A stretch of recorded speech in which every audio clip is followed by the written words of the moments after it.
Welcome back to They Not Like Us, the podcast where we dive deep into the minds of extraordinary people who challenge the status quo and carve their own paths. Today, we're joined by none other than Jim Laird, a strength and conditioning coach with over 25 years of experience. Jim has worked with a vast range of clients, from everyday individuals to professional athletes in the NFL, CFL, LPGA, and MLB. His approach is all about training smarter, not harder, a philosophy that's helped him deliver incredible results while keeping optimal health at the forefront. In partnership with Dr. Leland Stillman at Stillman Wellness, Jim blends fitness with nature and outdoor activities for a holistic approach to well-being. Now, based in Nicaragua, Jim is taking his coaching to the next level by building a gym right on the beach. Get ready for an inspiring conversation about fitness, life lessons, and why working smarter is always better than grinding harder. Let's dive in. Hello, welcome back to They Not Like Us. I'm your host, Aaron. Today I'm joined by a fantastic guest, Mr. Jim Laird. Jim, could you tell us a little bit about yourself, please? Well, thanks for having me on, first of all, and thanks for calling me fantastic. But my name is Jim Laird. I'm originally from Canada, so I'm a fellow Commonwealther. Moved to the States when I was 18 or 19 years old to play college football. Then ended up kind of moving a little bit around the U.S., and then ended up becoming a strength and conditioning coach. Did a GA at Arizona, then ended up kind of moving around a little bit. I worked in Aspen for a little while at a 5-star hotel, did various security jobs, did all sorts of different things. And I ended up moving to Kentucky because of a guy that I met at the University of Arizona when I was doing a GA-ship there, a guy named Jim Wendler, who wrote a book called 531. I ended up moving to Lexington, slept on his floor for a year, ended up never leaving Lexington. Well, not never leaving, but I was there for 20 years. Had a really successful training business, opened a gym, several gyms, trained a lot of people, majority women. I've trained everything from professional athletes. So women seem to be my go-to demographic. Just did a really good job getting results and ended up with a reputation of, helping people with autoimmune diseases. I had a couple of health challenges that forced me to kind of change some lifestyle things, and I was able to kind of bring that into my coaching practice. And then after the beer bug, after my gym was shut down, I decided to move down to Florida. And then eventually I've moved to Nicaragua. I live in Nicaragua now. I'm currently in Panama. I'm getting my visa reset. But I wanted to live a simple outdoor life. One of my health issues was because I spent all day inside a gym from 5 in the morning till 8 at night.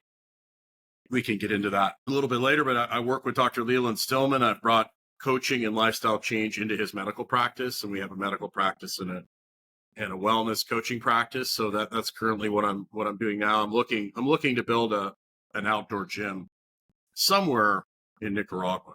I had a location picked out, but it didn't really work out. So I want to spend time in the gym, but I want it to be an outdoor gym. I don't want to be inside all day. Yeah, it's quite a lot there that you covered, Jim.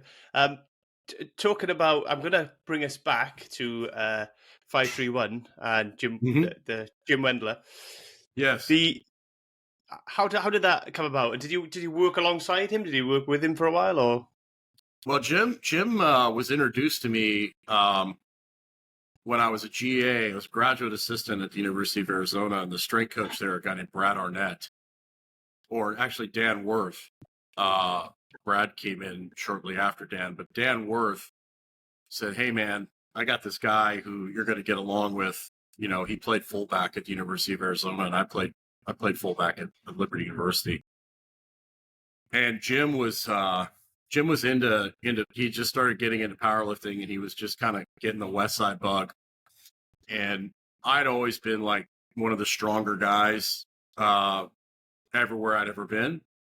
But there was a big difference. I was because I came, most of the people that I was around in Canada were bodybuilders. I did a lot of slow lifting.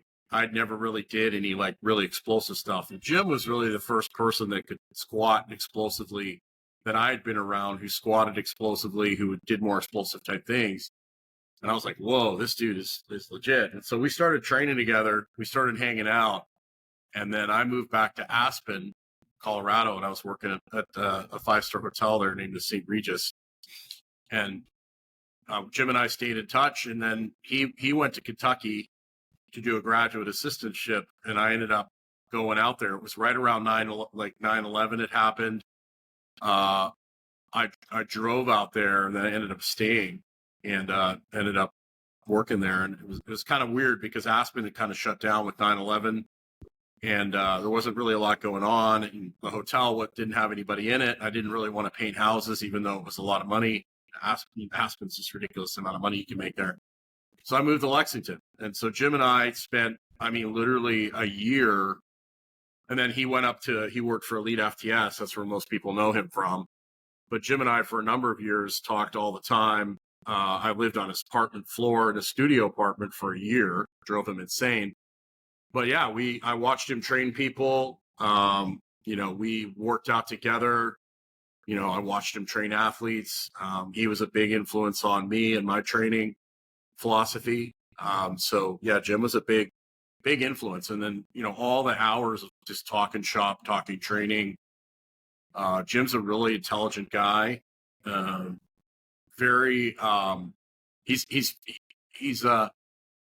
He's so stoic, but he's kind of one of those dudes who'll be very stoic, and then he'll be just like, fuck it, like just out of the blue, like he'll just have a rage. He's one of the most interesting, dynamic people I've ever been around, but very sincere, very genuine, but can be harsh as hell. But just a very unique dude, probably one of the most unique people I've ever been around. Yeah, I've followed a lot of his stuff for a long time. He's had an influence on me as well, especially the 5-3-1 system they brought in. Had you been working on that? Was that in when you knew him, or was that after? Yeah, So I'll just give you my side of it. He got into Westside really, really hardcore, and then he went up to Westside, and he started having some injuries, and particularly with really heavy good mornings, and he started kind of like looking back at his training and was like, I did really well when I really simplified things, right? And essentially, sprint, lift. And he kind of came up with, this is my understanding anyways, he kind of like basically came up with 5-3-1 as like, he tried Westside, and obviously he got some great results in geared powerlifting, which Westside is basically geared powerlifting. But yeah, that evolution was in play while he was at Westside, absorbing all that information. And it was interesting. We talked a lot about, how things have been, like the Circa Max phases and all that. Towards the end, he started talking about how they were too complicated for most people. Most people just needed a simple, basic program. And that's exactly what 5-3-1 is. And 5-3-1 is so adaptable. Like I use that template with all the women, powerlifters that I trained. Most of my clients, I would use either a Westside for skinny bastards or like a 5-3-1 template, but I would just adjust the exercises according to the way they moved. I wouldn't be doing like strict overhead barbell press with, a 65-year-old lady. It'd be like, we'll do landmines, or, we'll do seated dumbbell presses on the floor or something like that. So I took the template. The template is wonderful, but I would, like for beginners, instead of doing like the typical 5-3-1, like I would do 5 sets of 5 the first week, and then like, 6 to 8 sets of 3 the second week. And then we would just do, I might run the 5-3, 5-3, 5-3, or even 5-5-5. I would do like 5 sets of 5, maybe for 2 months until they got a decent patterning, or I might do sets of 10. So, but I would take the template of 5-3-1 and then use different accessory work according to what my client needed. So it's incredibly adaptable, particularly for young athletes. And I love Jim's focus on quality of lift, not chasing maximum weights, because, athletes are not powerlifters. And a lot of strength coaches get so caught up in how heavy they're lifting the weight, where it should be, it's how well you are lifting the weight as opposed to how heavy it is. Yeah, especially if you're not a power lifter, then the weight doesn't really matter. It's how you're having the transfer from the training to what you're trying to Yeah, get out of it. Be that life, be it the sport that you yeah, play in, whatever that is. You want that transfer, and you want it ideally with a minimum amount of risk. yeah. And everybody's in such a huge hurry. I've been watching a lot of Jim's lives lately, and I've heard Jim talk about this a lot. It's like your lifts are going up, you're improving. Why do you need to raise your training max? Like, just keep going. Like, I mean, there's no point. Like, Ed Cohn talked about that too. It's like, why am I raising my training max? Like, I'm still improving. Maybe if I raise my training max, maybe I'll raise it by 5 pounds, right? And so a lot of people get too caught up in chasing numbers as opposed to, actual what results are you getting? So a Yeah. lot of people are in a big hurry. That's part of to do with our modern society. Most people don't want to put the time in, and people are like, I'm by far no means in top condition compared to what I used to be. But people are like, wow, you know, you're really muscular and stuff. I'm like, well, yeah, my parents, one, and two, I've been training since I was like 14 years old, so I'm almost 50. I turned 50 in April. So it's like, yeah, I've got a few years of training behind me. And so yeah, this stuff takes time, and most people don't want to invest it. Yeah, I think it matters, and I think that a lot of people who would look, because I used to love Westside, and I used to look at it, and I used to think, and I've tried training the Westside way as well, but it's for elite level lifters ultimately, who have got that foundation behind them. Whereas, Well, most of the people, yeah, most of the people that were really successful at Westside, what what Louis what Louis talked about guys doing and what guys did were two totally different things. Like, a lot of times Louis would talk about what people did, and that's what he thought they should do. And then you would go to Westside and you'd watch him train, and it wouldn't be what he was talking about, right? Um, yeah, for me, when I competed, I would have been better off doing more technical work, particularly in the equipment. That would have really helped me, because I wasn't. You are correct. Uh, Really, a lot of people that get into Westside, they don't have their technique dialed in enough on the main lifts, in the equipment in particular, and they might be strong as hell, but once you start getting over a certain weight, if your technique is horrible, you're going to have problems no matter how strong you are, right? So you got to practice. You got to practice with that gear. But Westside, the valuable thing about Westside is the emphasis, the conjugate method, the emphasis on doing a little bit of everything, but bringing up work capacity. That's really, I think, the thing that's missing today is most people do not have great general physical preparedness. And so that's one of the things that the sled dragging, the mini workouts, a lot of these things that just bring up fitness levels, very, very, very valuable. And then, I think 5s and 3s for most athletes is like Westside for skinny bastards. I think is a great variation of the Westside conjugate method, where they're not chasing like necessarily single maxes. They're just making sure like your weights are going up over time, and adding in a lot of lunges and unilateral work. But the Westside method has a lot of great positives, particularly working on the explosive aspect of it. That's a huge component of it. And Louis, when he worked with athletes, he used jumps, he used all sorts of sprints and throws.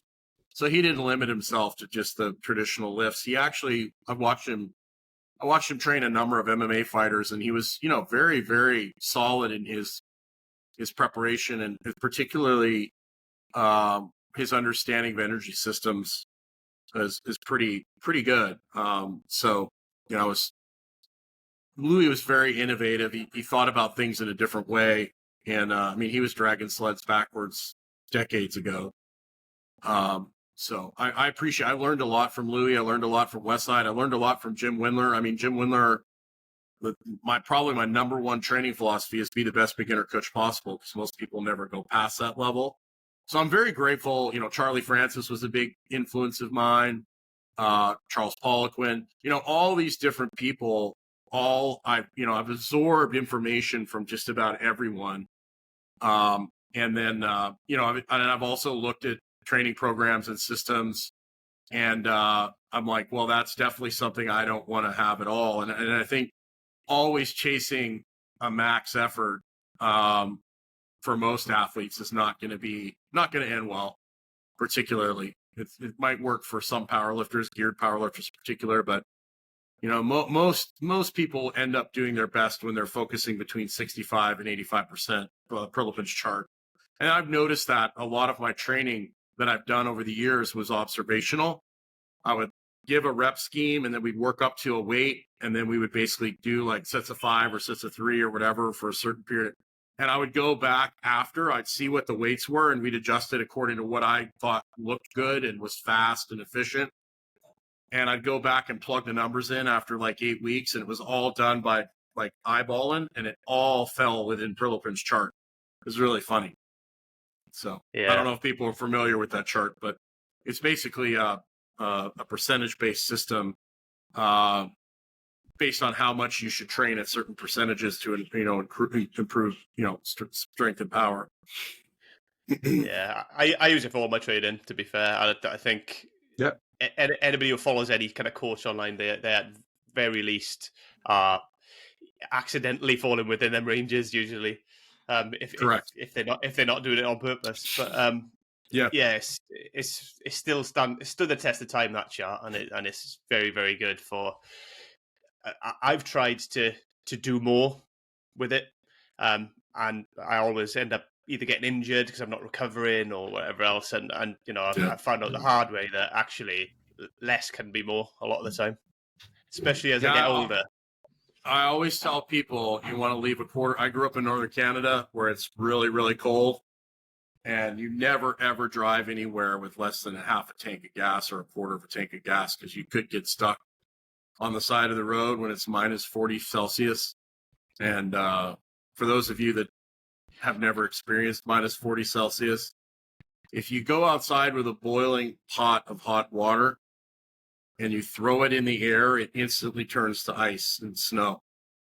So that's cold. That's really cold.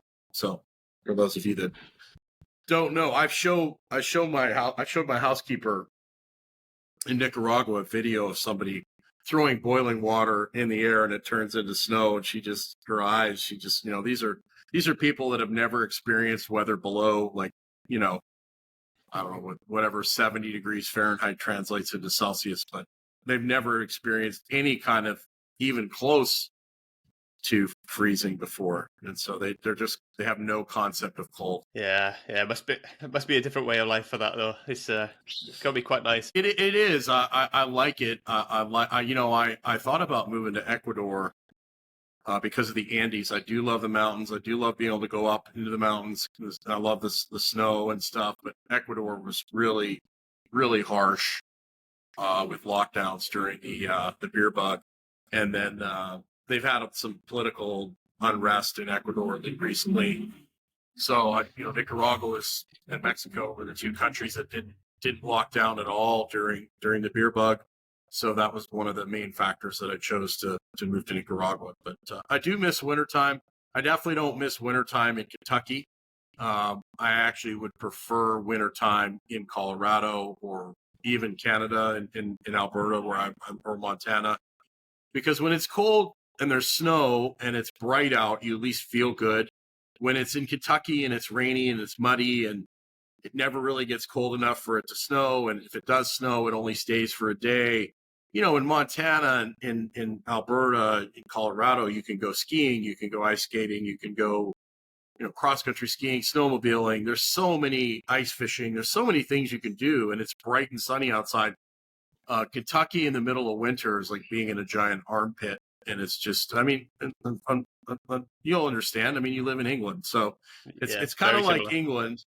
It's very similar. No offense intended, but I just couldn't handle those winters anymore. Neither could my dog. So we decided to move south. Yeah. No, I get it. It can be very, very miserable sometimes, especially if you get long periods of it. But Yes. yeah. So how has it helped you move into Nicaragua with your health challenges and stuff like that? Has that helped you a lot? Or Well, yeah, it just the overall pace of life is much slower.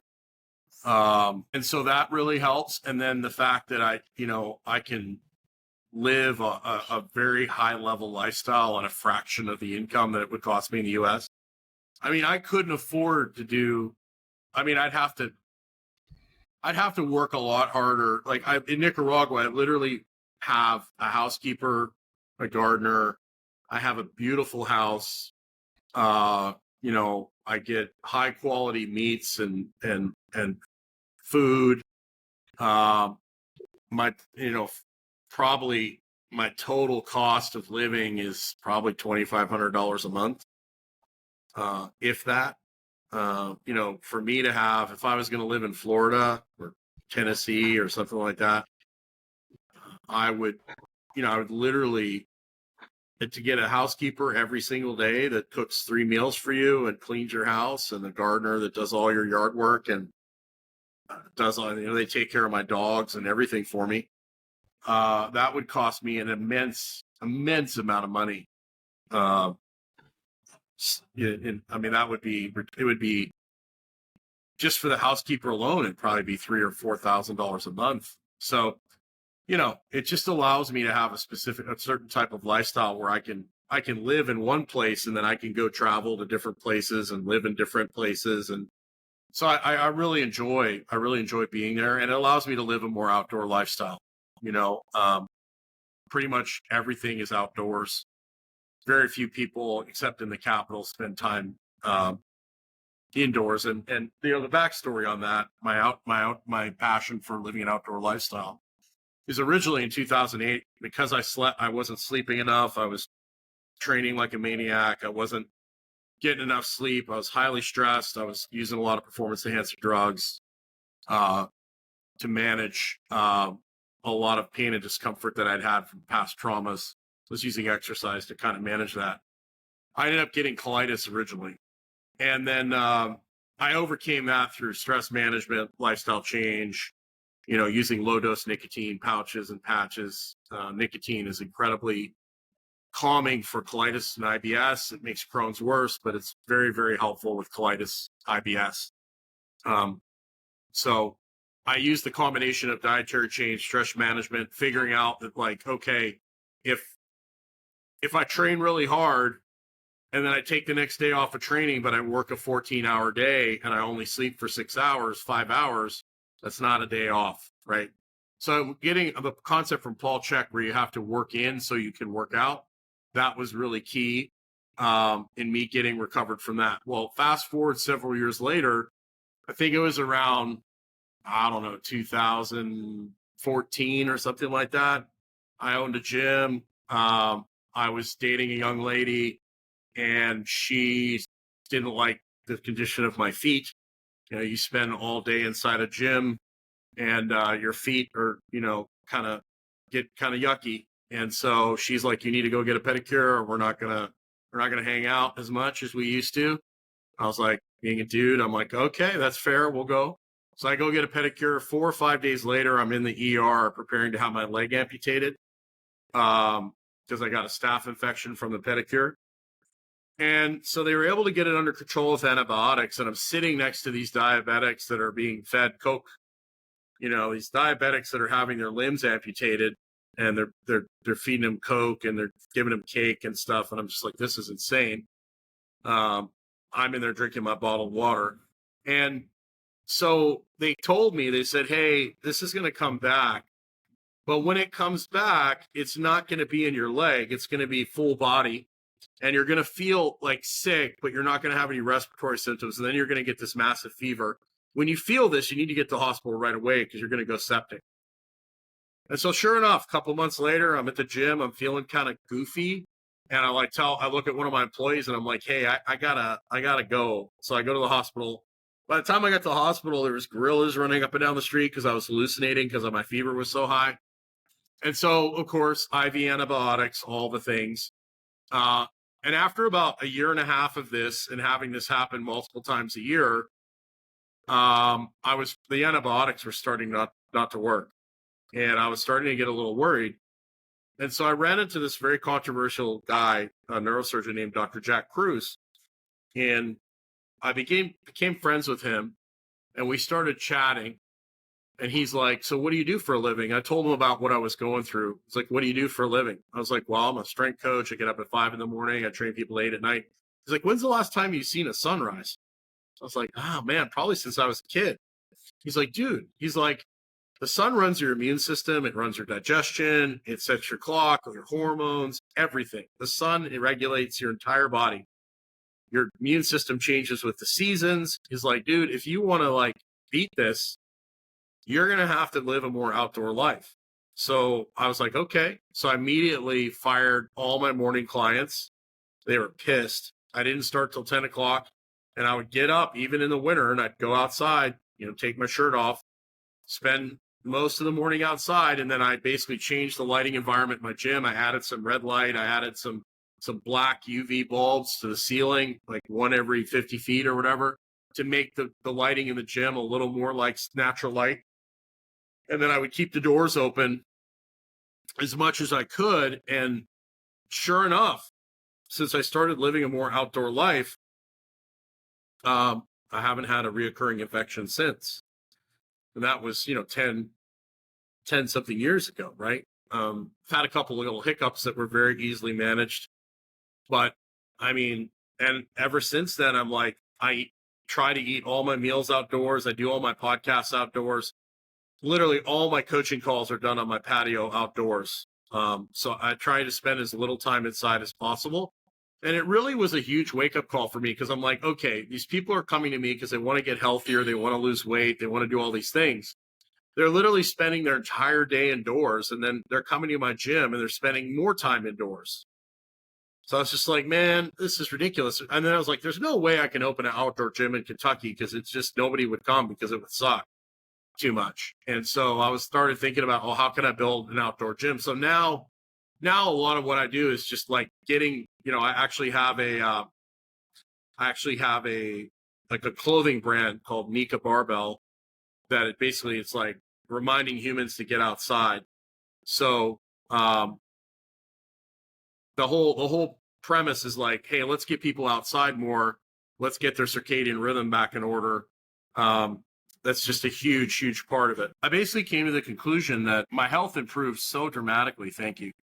When I got outside more in the sun, and I was like, I felt bad. I was like, okay, so these people are coming to me to improve their health, and I'm just giving them more indoor stuff. And I would start talking them up and getting outside.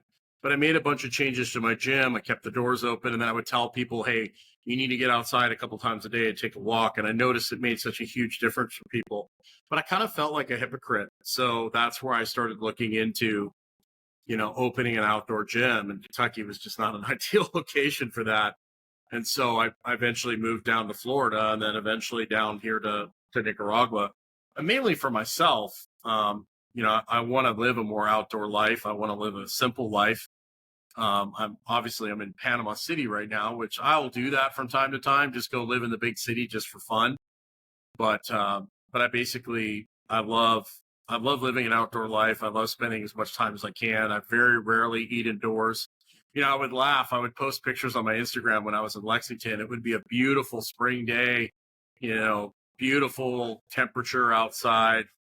And there'd be this restaurant, and there'd be all these chairs, like kind of like right now where I'm sitting outside. There'd be all these chairs, and there'd be a line out the door for people to get in the restaurant, and nobody wanted to sit outside, even though it was a gorgeous day. Americans, Western culture in general, I think Europe's a little better. Most people eat outdoors or spend more time walking outdoors. But the United States, it's crazy. Most people will spend 98, 96, 97, 98% of their day indoors. I think children today, maximum security prisoners get more outdoor time than children do. So, I mean, it's a big problem. And I think it's one of the reasons, as cultures around the world the only the only really obese people you see in Nicaragua are people that are highly wealthy, highly affluent, that live in air conditioned homes. That you don't see the morbidly obese people in the rural villages as much. I mean, you'll see a few overweight people, but nothing like the U.S. The people that are going and eating at McDonald's and spending time in air conditioning all the time, those are the people that tend to be obese, as these cultures around the world live a more indoor lifestyle. It dramatically affects their health. Yeah, it's definitely seems to be a predominantly Western problem, doesn't it? Where we have this such a easy life, really. We have, all this comfort at home, all this technology and stuff. And it Yeah, just makes it so much easier for us to hibernate really in our homes and not go anywhere, not do anything. sure. And actually, it's quite difficult to go out and do stuff when you have all that comfort because, it's Yeah, effort involved, isn't it? If you want to go to the gym and put that effort in, it's like, oh, but I'm yeah, comfortable. I can just have more biscuits and watch TV and right. Well, we've replaced like low level stress, like manual labor. Like in Nicaragua, they're using, like, they're cutting the grass and they're trimming bushes with machetes, and they're plowing fields with oxes still, and they're like cutting wood, and they're building their homes. They're doing stuff with their hands every day. They spend most of their day doing manual labor. We've replaced that low level manual labor, which I think is very therapeutic, with high levels of stress, emotional, scrolling, oh my God, did you see what Susie said on social media? Wow, oh my God, just this emotional high stress state, scrolling, the free dopamine. That's what we've replaced low level manual labor with. And I think the low level manual labor is very, very therapeutic. It has great health benefits. And then so people are just sitting on their ass all day in front of a screen, and they're just getting unlimited free dopamine, which leads to chasing more unlimited free dopamine by eating more junk food, sweets, and then things like porn, and then all the phone stuff. It keeps going. Then you're craving, like, I need nicotine, I need more caffeine. And I compare modern life to basically getting in your car, starting it up, leaving it in park, and then revving the shit out of the engine and never driving anywhere. That's essentially what most people are doing today, because in their head, if you read Robert Sapolsky's Why Zebras Don't Get Ulcers, in their head, they're chronically stressed out. But in reality, they're not doing anything. So there's no real, like, the body doesn't really understand the difference between running in your head and running for real. And so you're emotionally exhausted. You're trying to medicate yourself with food, with porn, with nicotine, caffeine, alcohol. You're trying to make yourself feel better, and then it just leads to, like, digging the hole super, super deep. And then before you know it, you're on SSRIs, and it's just crazy. Our modern world is literally, if you look at India, India used to be, in the area that's predominantly vegetarian. They were one of the few vegetarian cultures on earth that did okay. They traditionally eaten a vegetarian diet for years. Northern India eats more of a meat-based diet because they're up in the mountains, and they don't have access to kind of the plants. But there's a technology belt in India where Google kind of moved in, and all these Indians are getting these tech jobs. Now India has one of the highest diabetes rates in the world, and it's only happened in the last 20 years. So it's crazy, as these Indians go from living an outdoor life to an indoor life, how it's affected their health. And so it's becoming a world issue. Blood pressure rates are going up around the world. I mean, if you look at the statistics on England, on what's happened in their skin cancer rates since they've doubled down on, like, don't go outside, wear sunscreen. Like, I don't think there's a population on earth that gets less sun than in the UK, and the skin cancer rates continue to just skyrocket, even though they're getting probably the least amount of sun of anyone on the earth. So it's very interesting to see what happens to humans. And I have a saying, don't be a zoo animal. You can actually get it on a t-shirt. But what happens when you put an animal in the zoo? They don't reproduce. They're chronically stressed and obsessive compulsive, and you have to medicate them to keep them from going nuts. And that's essentially what's happened to the modern humans. We become modern zoo humans, and it's affecting our ability to regulate our appetite. It's affecting our ability to function. And we basically have just been turned into complacent, compliant consumers. And so I think hopefully there'll be more people that'll wake up and be like, yeah, I need to get outside more. I need to spend time in nature. I need to make time for silence. I need to have some boredom in my life, so I'm not constantly doom scrolling all the time. I think these are things that people will need to rediscover if they want to put a dent in their health and well-being. Yeah, I think it's going to be very difficult at the minute because it's a Mhm. cultural thing now, isn't it? It's a society and cultural thing. So how do we tackle that? Because all the generations that are coming up now are coming up Mhm. into that Yeah. environment, and that's all they know. They see Yeah. their parents doing it, and all their friends are doing it, and it kind of reinforces itself, doesn't it? Yeah, I agree. And it's very dangerous because like, I know, like, yeah, how old are I you? don't like to How tell old, how people old this, are Jim. you? I don't like to Oh, tell people okay. this, Jim. I'm 39. Just, 39. okay. Well, you're still a baby. So I'm almost 50. And there'll become a time when your age you won't even care anymore. But when I grew up, I basically, we had one TV with like 3 channels, right? And it was one of those TVs when you turned it off, it came down into a little dot in the middle at the end. I don't know if you remember those, but you could only watch so much TV. And I remember on a Saturday or whatever, I would watch cartoons most of the day. And I remember how horrible I felt. It felt horrible. Or when Space Invaders came out, like you could only play Space Invaders for so long. After 45 minutes, that's an Atari game for those of you that don't know.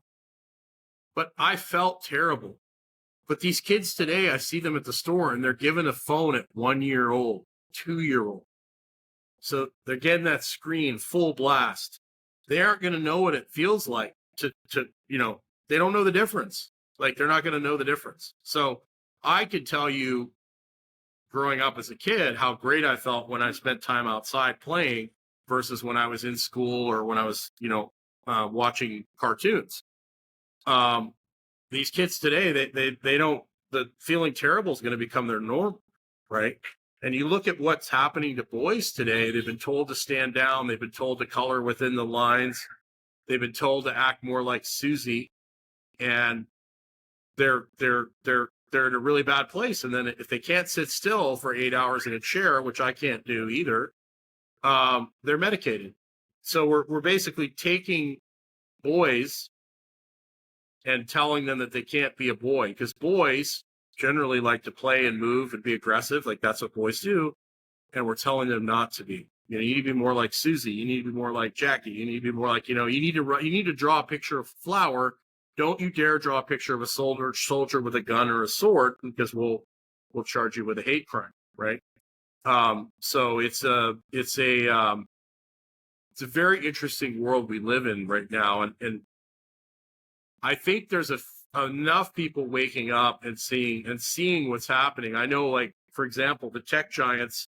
They don't allow their kids to play with phones. They don't allow their kids to play with tablets. They send their kids to the Waldorf school where it's all traditional cursive Latin, play-based learning or Montessori type stuff. So there's people out there that know this information, but hopefully over time, there'll be enough people that'll be like, you know what? Like, I want my children to live a more authentic human life.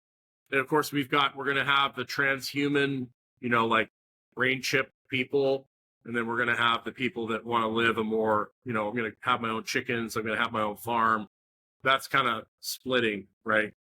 And there's going to be a huge difference between the kids that are raised in front of a screen and the kids that are raised playing outside. Yeah, I think when I grew up, we didn't have screens. We didn't have that luxury anyway. So we didn't have Yep. mobile phones. So if I wanted to get a hold of somebody, I would either call their house, speak to their mother, and ask them where they are, or I'd have to physically Uh-huh. go to their house and knock their door and say, "Do you want to come out and do something?"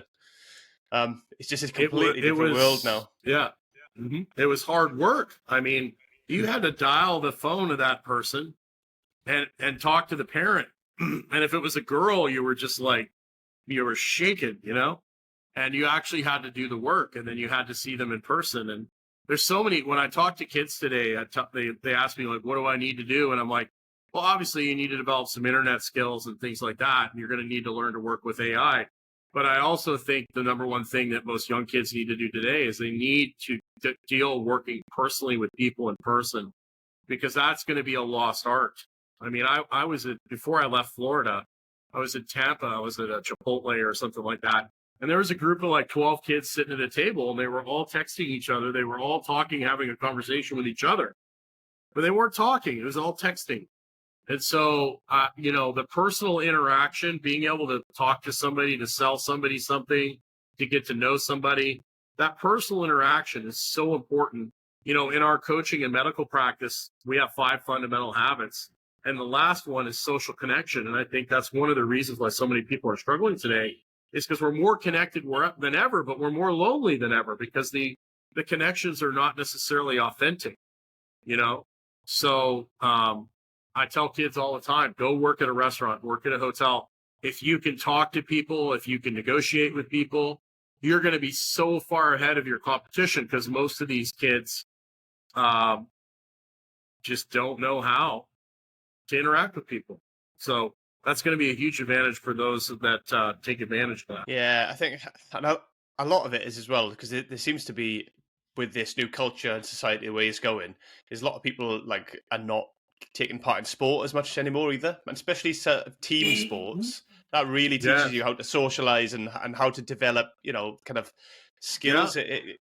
Loads of different skills: how to cope with defeat, how to cope with disappointment if you don't get chosen, Yes. stuff like that. All them kind of things that we're missing out on now by, just hibernating in our homes, really. Well, you think about the skills that we developed growing up when we would go to the playground and play, whether we're playing rugby or football or, cricket, whatever. You had to divide up into teams. Okay. So you chose the teams, then you started playing. And what would happen if somebody was being a tool? If they acted a fool for too long, they'd get taken care of. We'd take care of that person. You know what I'm talking about. For some reason, fighting in the Commonwealth countries, at least when I was growing up, was not a big a deal as fighting in the U.S. If you get in a fight in the U.S., it's kind of like the end of the world. Whereas you're like, Canada was a little soft, but like Great Britain, South Africa, Australia, it's like fighting was just part of what you did growing up. Right? I don't really trust anyone that. Well, I do trust people that have never been in a fist fight, but I think every man needs to get put in their place when they push the boundaries a little too far in order to learn limits. And that's why roughhousing and playing with your son or even daughter is very important, because it teaches, if you look at puppies, the mother will pin the puppy down when the puppy's being a jerk, so we need to learn limits.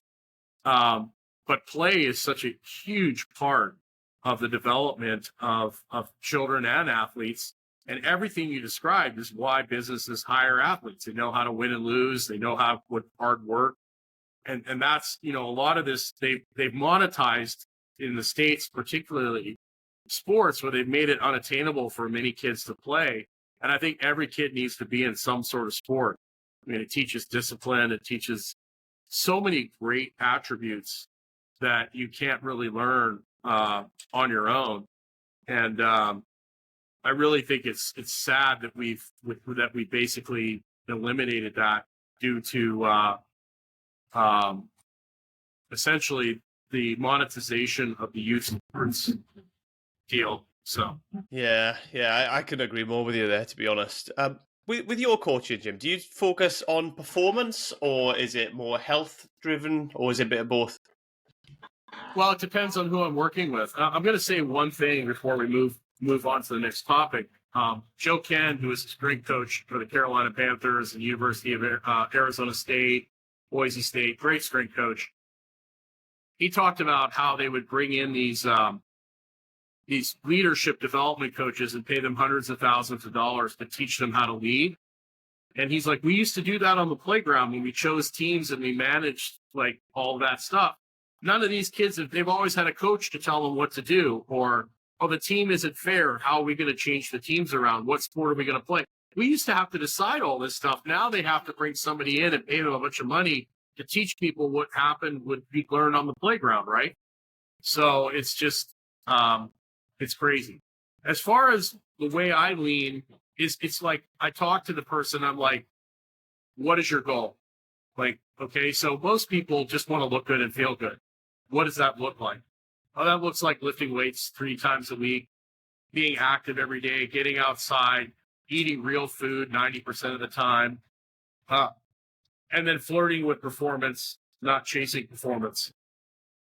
If somebody has an autoimmune disease or whatever else, we're going to, with every client, we talk about sleep, we talk about food, we talk about circadian rhythms. Now, the performance people were not the main driver of my business. The main driver of my business was women. And most women just want to look good and feel good. They, if they're in pain, if their back's hurting or shoulders hurting, they're not going to be very happy. So I focus mainly on, longevity with a sprinkling of performance with those women. And if you can take a woman and convince her that she needs to eat a little more and she needs to train for strength, she's going to look great instead of starving herself and trying to exercise, cardio herself to death, right? And then with the athletes that I worked with, I was very lucky because I basically, my clientele base was women, which basically would stay with me year round. I had unlimited access to clients that stuck with me for year round, year after year after year. So the athletes that would come with me, I could be very picky. Most of my friends would go after football players or whatever else.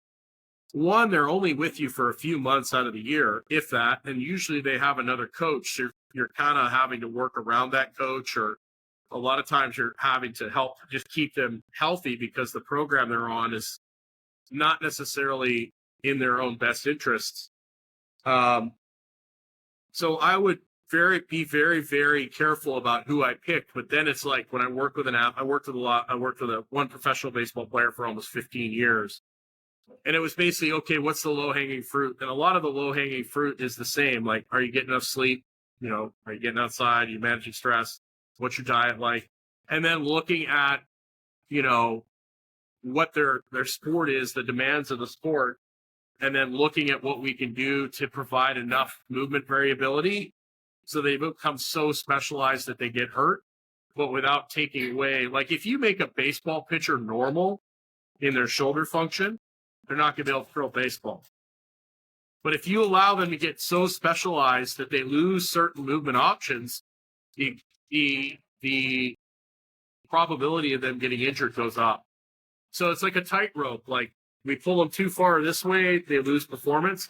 We let them go too far this way, they get hurt. So it's kind of like a tightrope, it's more like, it's like a car, right? Like, Top Fuel Dragster is horrible at turning. It's great in a straight line. You have to rebuild the engine after every performance. Alexis is really comfortable. It performs well. It's going to last a long time. So a lot of it is like, what kind of athlete am I working with? But, I always tell people to basically flirt with performance and leave a little in the tank. Even with my pro athletes, most of my pro athletes, I had them on the off season. So it was all about increasing work capacity, and then getting them ready for the next season, healing up any injuries. I hope you can still hear me okay. I'm in the middle of a thunderstorm now. So I'm living what I preach. And if you've never been in a thunderstorm in a high rise before, I'm staying at like a really tall high rise in Panama City, and we had a wicked thunderstorm last night. I'm sure the lightning rods of my building got hit several times. I mean, we had some lightning that was right near the hotel, and you could actually feel the hotel kind of shake a little bit with the thunder. So it was really a lot of fun. Yeah, I've never had that before. That must be an interesting experience. It was wild. It was very wild. So the health element obviously underpins everything. Then even when you work with performance athletes, obviously there's always a health element there. And I've worked with some professional athletes myself in the past, and being an elite level athlete isn't necessarily healthy.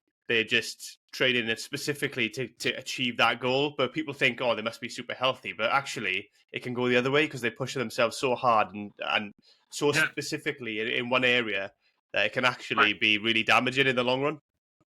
Yeah. Well, a lot of what I do is educating people. Is this person getting paid millions of dollars for the sport? Well, then I can justify some of the consequences of it. John Elway, an American football player, he can barely walk at 50 years of age, but he also made probably $400 or $500 million. So, there's a lot of people out there that are competing in sports for fun for a T-shirt that's taking years off their life. So, everybody's got to decide. Like bodybuilding comes to mind, and high-level powerlifting. A lot of these people are paying to compete, and it's great if you like it. But I always tell people, if you want to live a long time, you want to be somewhere in the middle. You don't want to be completely sedentary, and then you don't want to be top fuel dragster. You want to be like a Lexus or a Camry, something like that, because you're not gonna break down as much. You don't have to do as much maintenance, and if you drive the car reasonably, tires on a Lexus or a Camry are reasonably inexpensive. Tires on a top fuel dragster are thousands of dollars each. Like if you're got a Bugatti or a McLaren or a Ferrari, you have to replace the tires on those things. Even like an M car BMWs, you're looking at like $600,000-$800,000 a tire, which is great if you want to do that, if you have the resources. But most people, a Lexus is going to do them just fine, and it's going to last a long time, and you're not going to have to put a lot of effort into maintenance. Yeah, and I think it's down to understanding the people and the individual circumstances and desires of that person, isn't it? Really, I think trying to get a cookie-cutter program that fits everybody is just never going to work, really. Well, and the mindset I had when I was competing in powerlifting and when I was competing in football and stuff like that, like I would have died for the sport. Like at the time, I was in my late 20s, early 30s, and if you'd have told me that you'd have given me a pill that I'd win every competition that I entered in, but I'd die in 6 months or a year, I'd have taken it for sure. And that's like the attitude of a lot of Olympic athletes and high-level athletes, is that they'll do anything to win. That's normal and natural. But until you're actually, when you're sitting on the toilet and you can't stop shitting blood for hours on end, it kind of changes your perspective rather quickly. So, sometimes there's a perspective change that occurs. And a lot of people use exercise to manage stress. They sit on their butt all day and then they go to the gym and beat the crap out of themselves, and that doesn't necessarily work well. There's a ton of people that I've worked with that are exercise addicts, and they have a hard time really finding an appropriate amount of exercise, people that are like anorexic and people like that. And, with me, I use violent sports to deal with a lot of my issues. And I got applauded for it, to deal with the hate and anger issues that I had that I needed to deal with. I played combat sports and football and rugby, and I'd lay somebody out and hurt them and everybody clap and cheer, right? So, the people that have exercise addictions, they go to the gym, they're on the elliptical for 2.5 hours, and people are like, wow, that's so amazing, you're so fit. But it's no different than cutting yourself. So we actually get a lot of those people in the practice, people that, for whatever reason, they're managing stress in their head or trauma from the past with exercise. And, some people choose food, some people choose alcohol, some people use drugs. Some people will choose more positive outlets, and it becomes out of control. And so it depends on the person. And then we got to talk to them and educate them on like, okay, maybe this isn't a good strategy.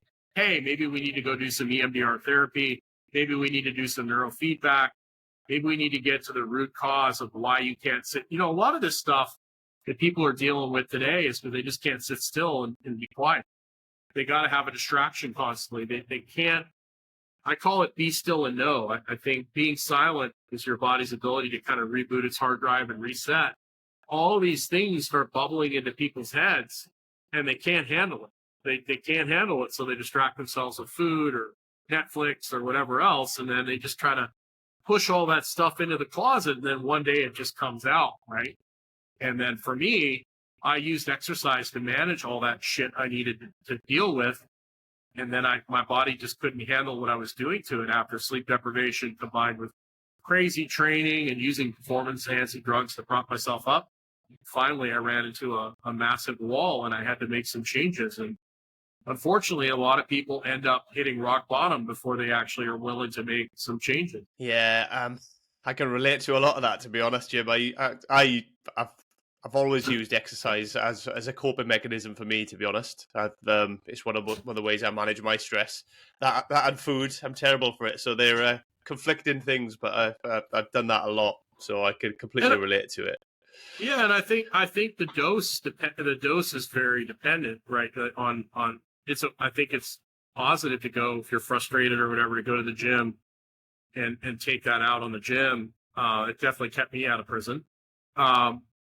But there comes a point where if that's your only strategy and then you don't make time for silence, you don't make time for rest and digest. If you're too hot or you're running too hot all the time, you're going to end up, it's just like day and night. You got to have dark to have light. And you want to work hard, great. But eventually, at some point, there might be seasons of your life where you have to really bust your ass, like you're going in the military or something like that, or you've got a lot of stress or you're trying to start a company. But eventually, over time, there's going to be a season where you're going to have to relax and reload.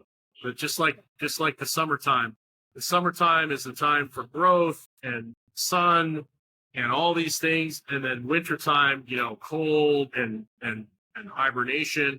Here, right now we're in the rainy season. This is the growth season. And then we'll end up having, in the summer, we'll end up having 6 months of no rain, right? So everything has seasons. There's a verse in the Bible that was turned into that famous song by the Birds. Turn, turn, turn, for every season, turn, turn, turn, there's a season. A time for hate, a time for love, a time for war, a time for peace. So it's the same with life. It's the same with your training. It's the same with everything in life. There's seasons. And if you end up putting too much in one bucket, you might end up in trouble. But sometimes you have to put energy in a bucket to get the goal that you want, whether it's an Olympic medal or being highly successful in business. You just have to understand there's trade-offs involved in that. And then you have to understand how to manage those trade-offs. And then you have to just kind of accept that, if you're going to be a high level athlete, you're going to have to sacrifice probably family time. You're going to have sacrifice some of your health. You're not going to be able to do a lot of the things that you would want to do. And just manage those and basically see where it goes. And if you're going to be a high-level CEO of a major company, you're probably going to have to make some sacrifices in your lifestyle. How can we augment that? Maybe we hire additional virtual assistant. Maybe we hire a meal prep service. Maybe you hire more people to help you with your job so you have more free time. Maybe you schedule things like float tank and restorative yoga or acupuncture into your week so it's automatically there. A lot of people get so caught up in what's going on. Women in particular, because our society has put so much responsibility on them. Not only do they have to be a mom, they have to be a supermodel, they have to have a career. All these things have been put on their plate, and generally women tend to take care of everyone else before themselves. They forget to put the oxygen mask on themselves. So reminding them, hey, look, you can't be all these things. You're going to have to delegate. You're going to have to make sure that you get your self-care in order, or else you're not going to be able to take care of these people anymore. A lot of the clients we get are just women that are completely exhausted because they're trying to do and be too many things. Yeah, I think it's crucial that people just figure out what they want first and foremost. Because if you know what you want, then you know what you're working towards, don't you? I think if you're trying to be everything to everyone all the time, I think that's just a recipe for disaster, to be honest. Do you do any work with them on kind of mindset and stuff like that, or is it all just physical work? All the time. I'm constantly talking to them about falling in love with the process. We're constantly talking about having a wellness mindset. A lot of the people that come to us, they have a relationship with their Lyme disease or their autoimmune disease with their, we tell people to focus on their wellness, not their illness. So we're constantly talking about mindset. We're constantly talking about having a positive, I'm resilient. You're not this fragile person. Yeah, we need to make some changes. We might need to adjust some things. We might be careful about things, but we're trying to build resiliency through getting outside, through eating good food, through, quiet time in nature. The quiet time in nature and the relaxation is to make you more adaptable for when you have stress, right? So it's not like, we want you to be like this Buddhist monk that never leaves a monastery. We just want to make sure that your body's getting the time that it needs to build the resilience and to recover and to be rested so you can handle stress when it comes your way. Yeah, that quiet time is something that I think a lot of us are guilty of not allowing ourselves to have, and we try to fill every moment with something, even if it is just watching TV and Netflix. But again, that's just shutting ourselves down and just occupying our brain with something rather than having that silence and downtime. How do you help people find that and go about being more, I guess, conscious about taking that time and having that time for themselves?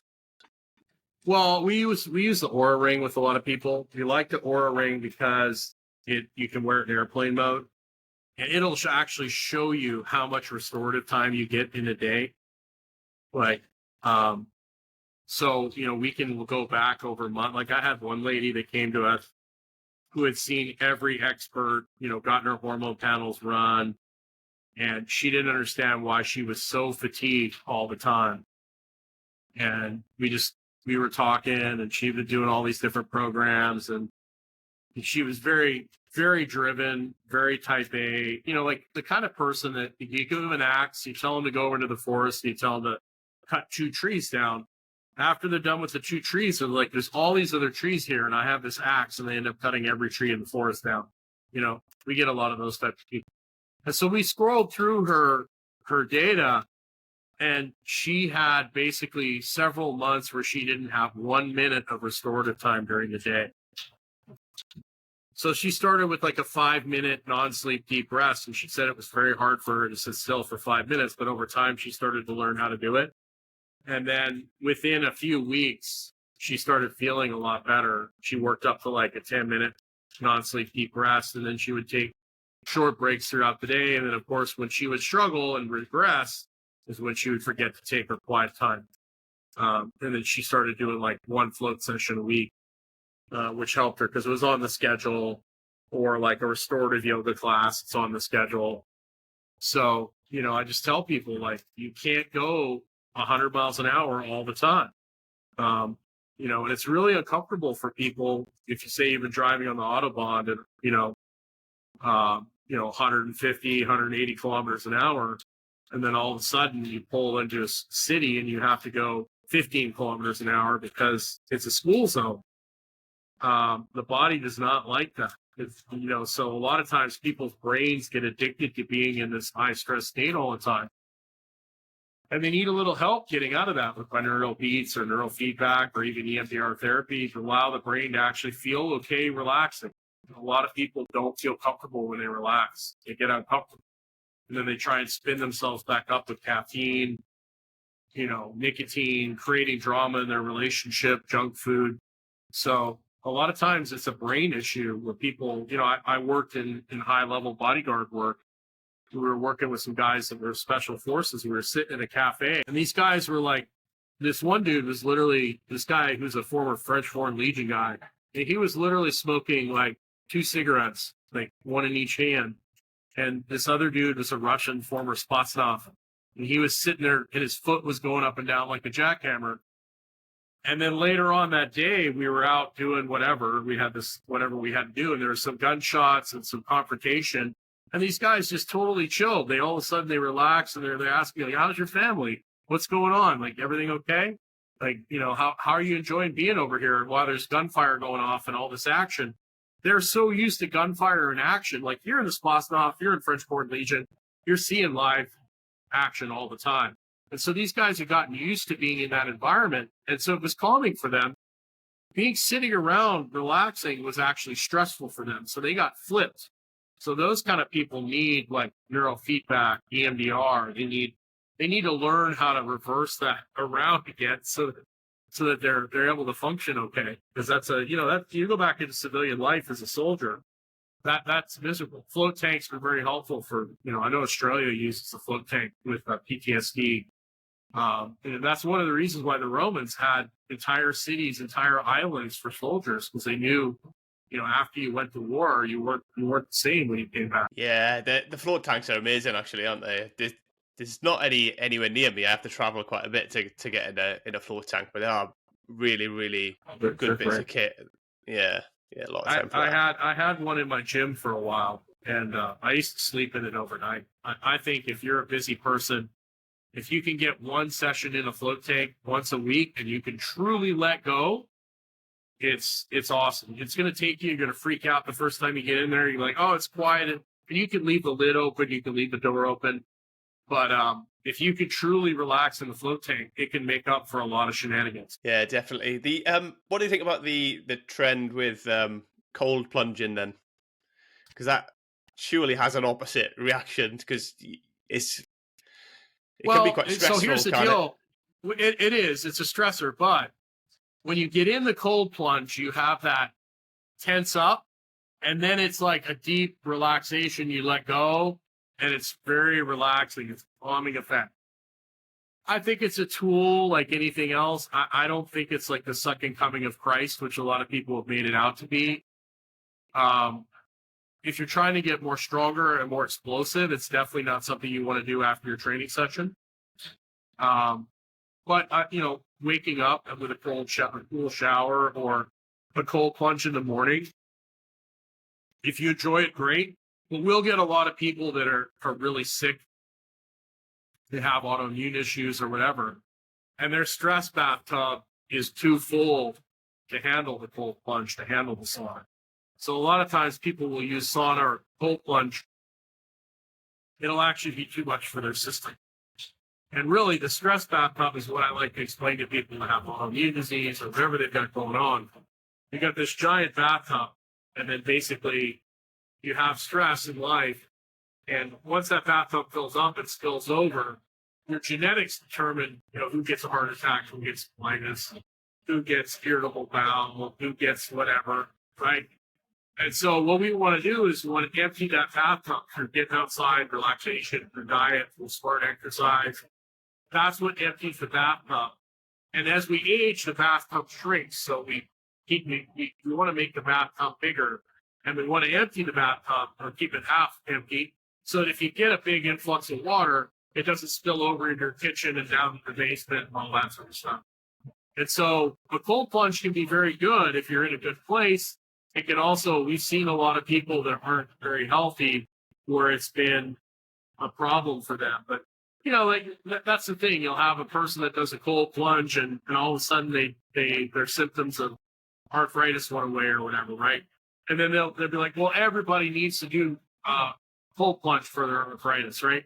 And every modality is going to have a certain percentage of people that are going to do exceptional, a certain percentage of people that are going to decent results, and then you're going to have your middle people, and then you're going to have the people over here that are going to be horrible no matter what modality they do.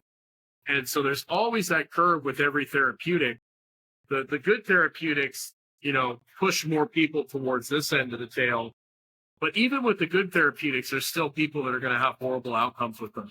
So it's really, working with somebody is a giant science experiment, and it's about picking as much low-hanging fruit as you possibly can, and then constantly changing and evolving and talking about trade-offs and giving people stuff that's sustainable that they can do for the rest of their life is really, really important, because we don't want to make it so that you love the process of being, fit and healthy. We don't want it to be, tedious or something you hate doing. Yeah, I think the best exercise is the one you'll actually do, right? Ultimately, because if you're not going to do anything, then, to a certain point, to a certain point, yes. Yeah. That's now. That's If your goal is like longevity and health, and your favorite activity is ultra marathoning, that might be a discussion we might need to have about your habit, contributing to whether that's good for you if your goal is to live longer and feel good.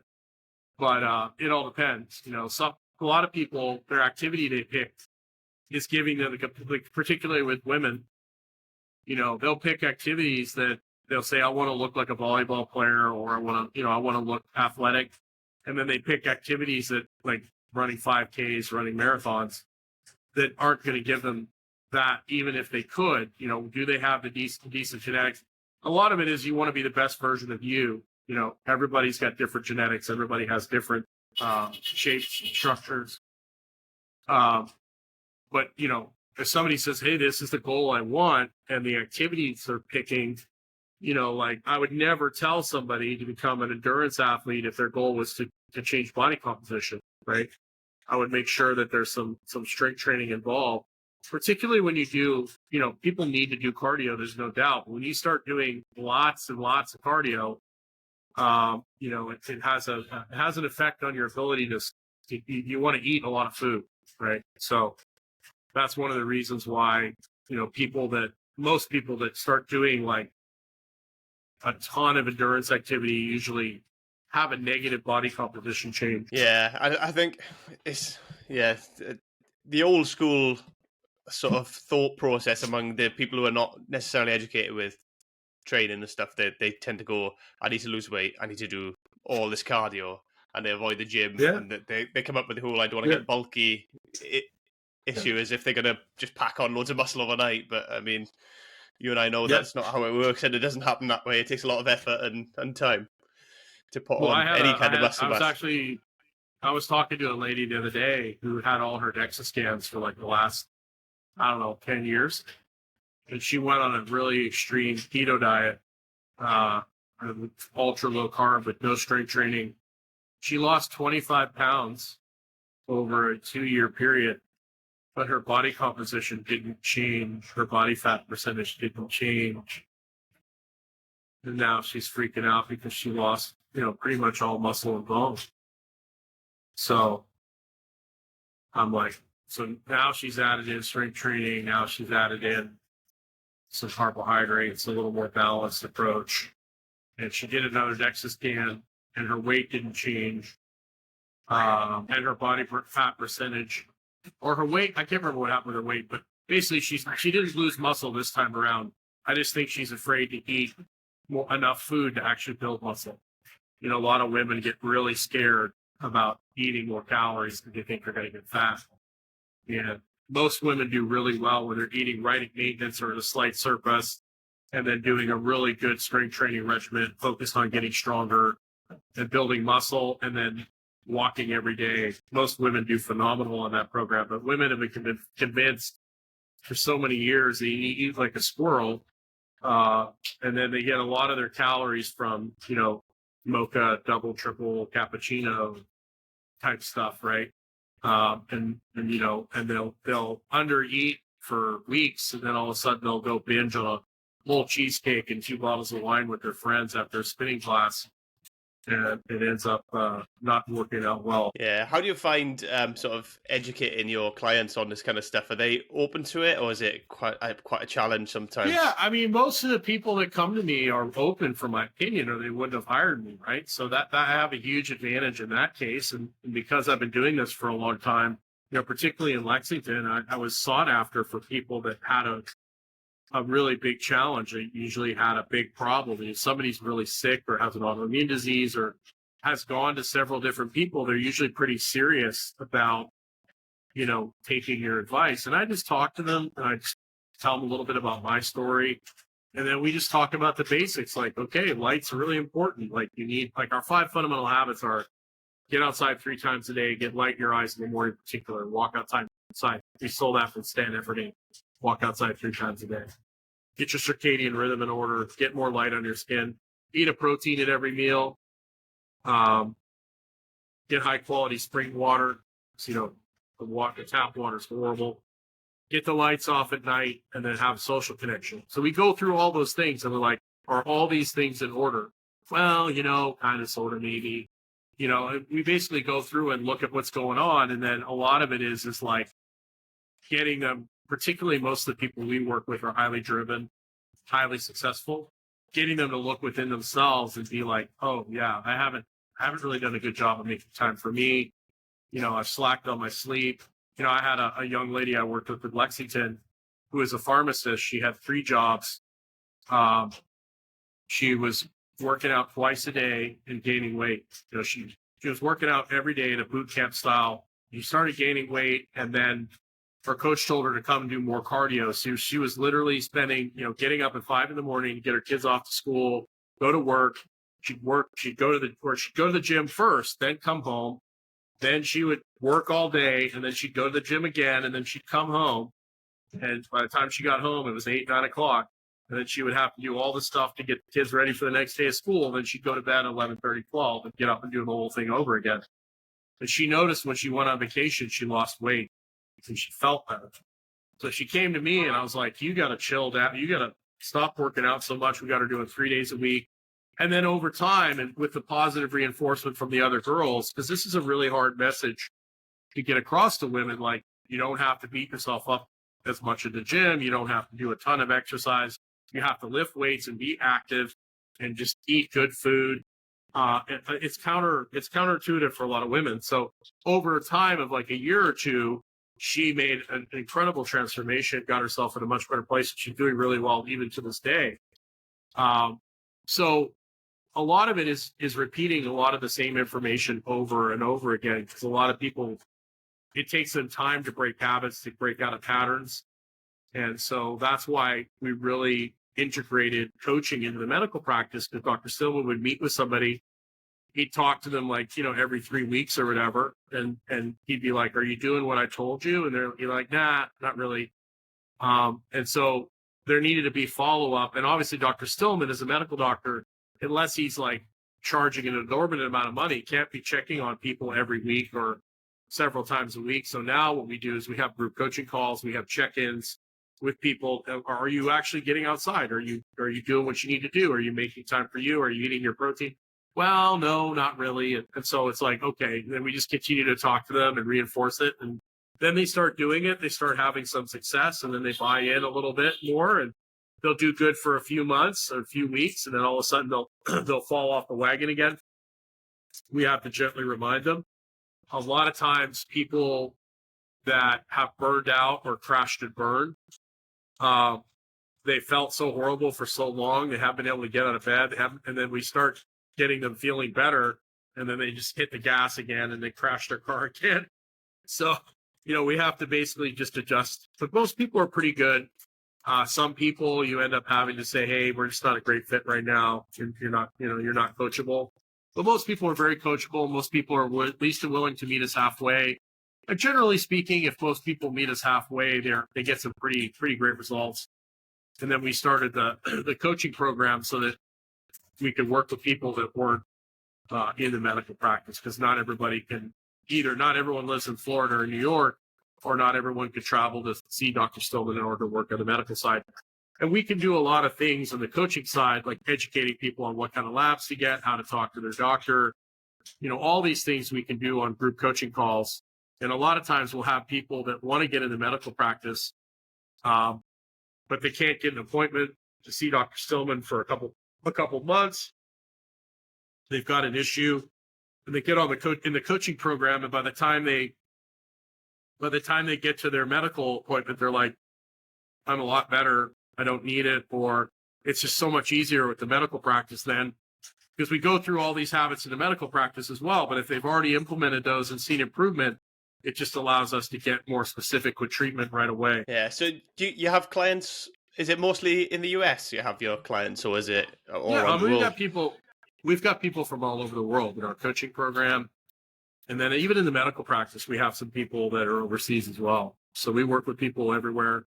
On the medical side, you have to see Dr. Stillman in person, unless you're in Florida or New York to be part of the medical practice. Coaching side, we can basically work with anyone, anywhere in the world. Okay. And how does somebody get started with you then, Jim? If somebody's listening to this and thinking, well, I really want to change my life around how I'm living and maybe get healthier and stuff. How do they go about that? Yeah. So the medical side, you just go to stillmanmd.com and you just fill out basically an application, and somebody will be in contact with you. On the Stillman Wellness side, you just go to stillmanwellness.com. you'll be prompted to download a quick start guide. We do a free webinar. We do a live every Monday morning at 10 a.m. Eastern for our YouTube, for our Instagram, et cetera, et cetera. Every Thursday, we do a private webinar where we can on StreamYard, we can basically say whatever we want because we're not on the socials. And you have to be on our email list to get that. So you can get our free quick start guide. You get on the email list. We have weekly webinars. We have a membership, which is less than $1 a day. It's $1 a day, $29.99 a month. You get a coaching call with Dr. Stillman and myself, a group coaching call with me, you get an onboarding call with me, and then a whole bunch of other things that we have in there. We have an accountability app, a quick start guide. And then we have some different programs that you can sign up for, like HTMA testing. And then we have a more exclusive, more coaching sessions with me and Dr. Stillman in a VIP package. So those are the two things we have on the coaching side. And then, of course, you can book individual sessions. So there's the medical side, the coaching side, but you just go to stillmanwellness.com or StillmanMD. That's basically where you can find us. That's good. That's excellent. On a couple of occasions, you mentioned sort of like about the calming, finding that quiet time, etc. But Yes. You also mentioned, I picked up, you mentioned about getting that like kind of neuro reset, is it? Yeah, like neurofeedback. Yeah, neurofeedback. So yeah. Can you just tell me a little bit about that? Yeah, it's called a brain map or neurofeedback, and they basically put electrodes on your brain, and they just they make you sit quietly, and with your eyes closed, and then with your eyes open, and they give you a map of what your brain's doing in a state of relaxation, and it sees how your brain's kind of operating, and then they're able to basically, through binaural beats and through different things, they're able to help change the way the brain is operating, so to speak. And I've used it a number of times. I've had clients use it a number of times. It can be quite helpful in getting people to learn how to relax and calm down. So yeah, it's a great tool. I've used it a number of times. I had a car accident in Florida. I had trouble walking and talking, and I was having problems getting my sleep back in order. And it was interesting. They did a brain map on me, and I failed the eyes open test like 15 or 20 times, and I finally got a reading. And the back part of my brain was all lit up, and they were like, "Whoa, you've been through a lot of trauma." I was like, "Yeah, I have." And so they did a few neurofeedback sessions, and it worked for a little while, and then it stopped working. And they were like, what happened was the car accident pretty much reduced my brain's ability to handle and deal with that trauma and to keep it kind of under wraps. And so after I did a few sessions, they're like, that trauma is just too crazy for us to like gloss around it. So we went in and did EMDR, which is like rapid. I can't remember the abbreviation for it, but they basically give you these paddles that go back and forth, and you go back and you kind of relive some of the experiences you've been through, and you process it, then you deal with them, you get them out, you put them behind you. And through the EMDR, I was able to drastically reduce basically the chronic stress I was under in my head, and my brain map improved immensely. So if you struggle with focus, concentration, if you're scattered, you struggle with ADD type symptoms, I can recommend I strongly recommend doing something like a brain map, so you can actually see. My problem was my brain didn't like being relaxed, so it would crave caffeine, it would crave nicotine, it would crave the screens in order to get me revved up enough so I could feel comfortable, right? And so sometimes we need a little help learning how to relax. Yeah, is that something that people can do through yourself, is it, or through?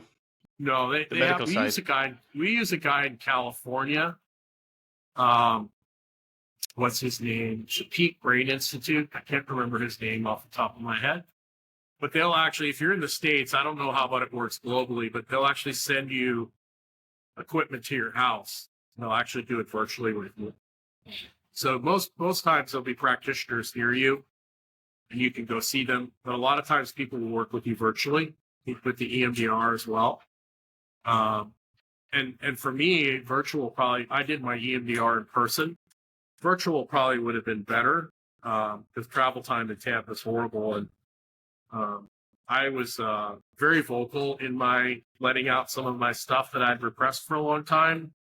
And, I may have or may not have freaked some people out in the building because I yelled a little aggressively. And when you relive some of this stuff and you've never dealt with it before, it's very, very it's very overwhelming. So doing it in the privacy of your own home or somewhere where you don't have to worry about people hearing you yelling or screaming or swearing or whatever is probably in your best interest, because the more you can experience it and actually get out how you're feeling. And that was a big part of my recovery as well, was actually being honest with myself and like doing brain dumps before bed or in the morning, like all the nasty stuff that I felt and was thinking, like, I hate this person, or I hate this, or I hate that, or why would this happen to me? That kind of stuff. Like, this is horrible. Writing that stuff out and just being honest about it instead of like glossing over it is very therapeutic for making yourself get into a better place. And then tearing it up, throwing it out, it's great. So I would recommend doing brain dumps before bed, just writing all that stuff down.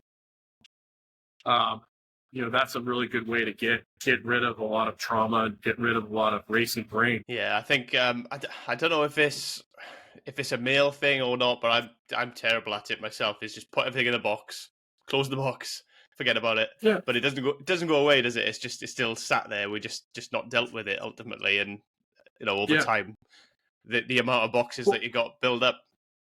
Yeah. Well, men tend to withdraw, and they tend to deal with things, and then they come back. Women tend to talk about it. That's kind of female nature versus male nature. But what I would do is I would withdraw and I would distract myself instead of, feeling the pain and feeling, dealing with it. I would distract myself with, whatever kind of activities. And then it catches up to you eventually. Yeah, I'm guilty for that. I'll just withdraw and then completely just shut the world out and do something like play games or go to the gym or just do something that just takes my mind somewhere completely different, to be honest. Yes. Yeah. But obviously you've told people where they can find you. Are you on all the social medias as well, Jim? Yeah, I'm on Instagram. It's GYMLAIRD. My gym in Lexington is called Jim Laird, GYMLAIRD. Never name a gym after yourself. It's not a good plan for when you go to sell it. And then, of course, I'm on all the, YouTube. Just type my name in, it'll pop up. That's about it. Instagram is probably where I post the most. I post do a lot of lives there. I try to do a live stream at least every day or so. Sometimes I'm traveling, I can't. But we're always doing something. Especially if you get on our email list, we've always got some sort of live or webinar or something that's going on. No worries. I'll pop all your links in the show notes anyway, so people can find you easily. So they just be able to click through and find you there. It's been That'd be great. No problem at all. It's been a real pleasure having you on, Jim. Honestly, it's been fantastic to chat, and I'm just very jealous of you being out there in Panama and going back to Nicaragua when winter's run the corner here, and it's going to be dark, gloomy, and wet and miserable, no doubt. I tell you what, if you want to come hang out in Nicaragua, there's some great places that you could stay for dirt cheap, man. I can tell you exactly where to go. So you're more than welcome to come hang out anytime. Sounds like a good plan to me, to be honest. Get away, especially in the winter time. There's lots of Brits, there's lots of Kiwis, there's lots of Springboks, there's lots of Aussies. So especially in Grenada, there's a ton of expats from the United States, from all over the world in Nicaragua. So it's a good place to be. Brilliant, amazing. Do you have anything else? Do you want to leave us with, Jim, or are you? I just would say make the time for silence. Be still and know. I think there's great healing in silence. Make sure you try and get outside as much as you can. Do the best you can. Go to nikabarbell.com. Check out my Remind Humans They Need to Get Outside wear. I have the proceeds from that go towards my outdoor gym and then also some local Nicaraguan charities. So check that out. But I would just say, like, be still and know. Remember to, in order to push hard, you've got to also rest. You got to take your car to the shop. You got to get your oil changed. You got to do all those things. And so just make a little time for silence. And I think that will make a huge difference in your life. Thank you so much. It's been a pleasure having you on the show, Jim. Really, really appreciate you taking the time to speak to me. No problem at all. Thank you. Take care.